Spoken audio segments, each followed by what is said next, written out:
577-жылы Жу елі шығыстағы көршісі Чи елін жойып жіберді. Бүкіл солтүстік Қытайдағы ең үлкен империяға айналды. Жу еліне бағынғысы келмеген қарсылас күштер түріктерден пана сұрады. Түріктер оларға пана берді, қамқоршы болды. Жу елі ханшасын түріктерге ұзата отырып, қарсылас күштерді Қытайға қайтарып алды. Жу елде түріктерге жужандардың қалдықтарын апарып берді. Сонымен шығыстағы жужан хандарының соңғы өкілі түріктердің қолында өлді. Ал Жу елі өздеріне қарсы аппасиялық күштерді түрік елінің қолынан қайтарып алуын алғанмен, түріктердің әлдебір талабы болды ма екен, ол жағы белгісіз. Әйтеуір өлтірмеді. Жер аударып жіберді. Жер аударылған аппасиялық күштер қартайып барып өлді. Осылайша шығыстағы соғыс қимылдары тоқтады. Енді үлкен көк түрік империясының батыстағы қимылдары туралы сөйлейік. Сол кезде Сасанид парсылардың билігі Хұсрау біріншінің қолында еді. Батысқа жылжыған түріктер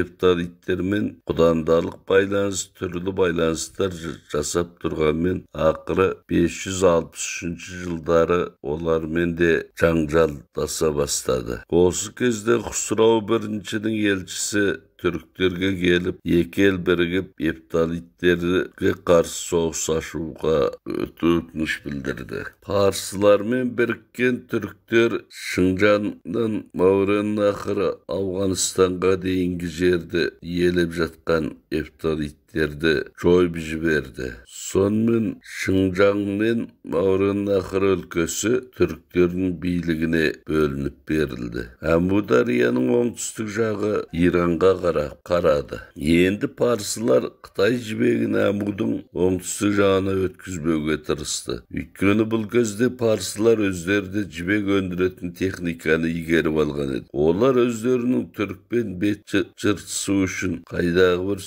баяғы ескі сөздерін қайталай бастады. Скиттер сөзінде тұрмайтын сенімсіз халық, біздің олармен сауда жасауымыздан ешбір пайда жоқ деп түрік елшілері мен саудагерлердің көзінше олардың қолдан сатып алған Қытай жібегін өртеп жіберді. Бірнеше ретке елшіні тіпті өлтіріп те жіберді. Елші жібере беруден нәтиже шықпаған түріктер енді Шығыс Рим империясымен, яғни Византиямен сауда жасауға кірісті. Тараздағы ордада Византия елшілерін жоғары отырғызған түрік Естемей қаған парсы елшілерін төменге отырғызған еді. Парсы елшілері оған күңкілдеп наразылық айтқан еді. Оларды тіпті ордадан қуып та шықты. Естемей қаған тіпті Шығыс Рим елшісін ертіп алып парсылармен соғысып та көрді, бірақ жеңіске жете алмады. Егер Шығыс Рим елінің ішінде де ішкі саяси қырқыстар болмағанда, парсы елі шынымен қауіпте қалар еді. Бұл кезде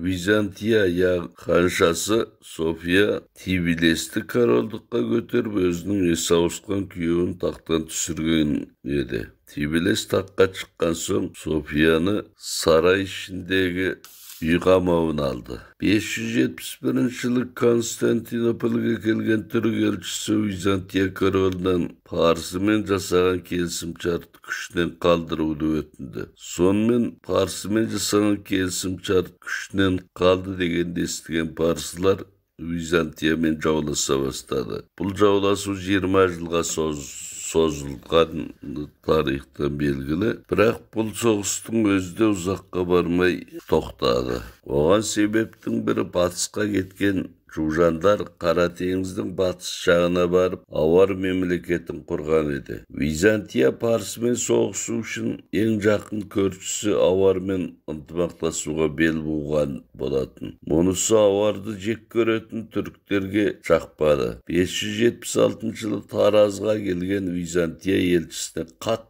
шүйліккен Естемей қаған былай деді: сендер менің елшімді жолы күдір Кавказбен бастап жүргендерің қалай? Неге Днепр жағымен ертіп жүрмейсіңдер? Мен ол жолды білмеймін бе? Біздің жауымыз болған жужандардың тұқымы Авармен ынтымақтасқандарың не үшін деп бірталай сөздер айтты. Демек, түрік қағандық әлемнің жартысын осылай меңгеріп тұрған. Көп өтпей Естемей қаған қайтыс болды да орнына Тардүш қаған отырды. Алдыңғы лекциялардағы таржы қағанымыз, яғни Қытай деректерінде дату қаған дегеніміз осы. Ол тіпті Қырымның Босфорус қамалына дейін шабуыл жасады. Ағалын елі Мұқан қаған мен Естеми қаған тұсында Көктүрік қағанатының жері өлчеусіз ұлғайды. Екеуінің аты 200 жылдан кейінгі күлтегін ескерткішінде жазылды. Византияның Земарх бастаған елшілері түріктердің темірді бір